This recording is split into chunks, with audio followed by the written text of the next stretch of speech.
Hey, what's up everyone? This is Mike from The Art of Guitar. Today I want to talk about the Cobain chord. Back when I did my video 7 Levels of Smells Like Teen Spirit, I named one of his techniques the Cobain chord, and there was a little bit of pushback in the comments section. A lot of people said that it wasn't real, it didn't really exist, I was just hearing things. And I wanted to bring that up and see what you thought of it if I go into it with a little more of an in-depth look. And first of all, what is the Cobain chord? Well, it's the way I labeled the way Kurt Cobain plays power chords on the 6th string. So if you start on the 6th string, let's say F, and you do a normal power chord, typically people just do the F and C. Sounds great. Sometimes you can add the octave F here as well, so you get FCF. Sounds a little Nirvana-y as well. But the Cobain chord goes one extra step. Whether or not he planned to do this or not, I don't think he did. It probably just happened because he uses his ring finger to lay across the C and the F here.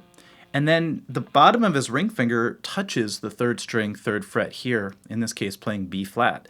So you end up with this sound. Doesn't that just sound like Nirvana to you when you hear that extra note? Alright, so here's the difference. If I were to do the beginning of Smells Like Teen Spirit with just a regular power chord, it would sound like this. Alright, the next one. That sounds great, but it seems to be missing something in my opinion. So if I lay the ring finger across and I sort of just touch that extra note, I don't really try to emphasize it, it just happens to come out with the other notes. You get this. Doesn't it sound like it's finally, that whatever was missing is finally back?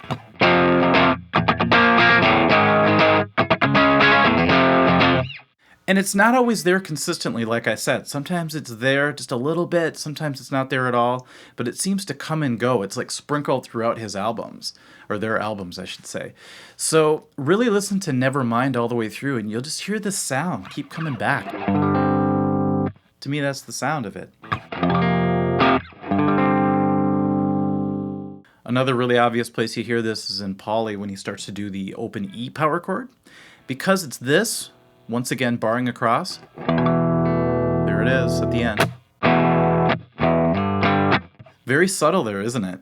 But without it, see, it's missing something. So I always try to really go deep into the chords that I hear. One of the exercises I used to do is I would listen to someone play a full chord either on piano or guitar, and I would try to find the middle tone or the bottom tone, and I'd really try to dig into each chord. And that was a really good way for me to develop my ear further, because before I could only hear the highest note for some reason. So I was able to get my ear to a point where I was hearing new things, and that's when I started to discover that there's more to some of these songs than what the tab books were telling me. So in the tab book it would just say do a power chord most of the time when I saw a tab for the song for Smells Like Teen Spirit. But upon further investigation, I was hearing things and I'm like, that's got to be something, there's got to be something more to what I'm actually seeing on this tab. So I slowed it down, I did all sorts of stuff, I watched him play it live many times, and just seeing that ring finger laying across kind of was the hint for me. I'm like, something else is going on here. And when I finally added it to the scenario, suddenly it made sense, it kind of clicked for me. So to me, there's no mistake in that the Cobain chord exists, and then it's all over his music. And let me know what you think. Maybe I changed your mind if you weren't convinced before. Maybe not, but let me know in the comments section. And then maybe use it in some of your own stuff too, because it is a cool sound. It definitely creates a different kind of vibe when you add that extra note to your chord.